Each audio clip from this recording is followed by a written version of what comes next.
నంద్యాల జిల్లా చాగలమరి గ్రామంలోని శ్రీ రామలింగేశ్వర స్వామి దేవస్థానంలో వారాహి నవరాత్రులు వైభవంగా జరుగుతున్నాయి.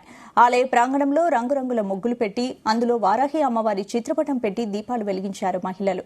వారాహి నవరాత్రుల సందర్భంగా ఆషాఢమాసంలో పార్వతీదేవి అమ్మవారిని శాకంబరి దేవిగా అలంకరించి భక్తులకు దర్శన భాగ్యం కల్పించారు. పెద్ద సంఖ్యలో తరలివచ్చిన భక్తులు అమ్మవారిని దర్శించుకుని ప్రత్యేక పూజలు నిర్వహించారు.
శక్తి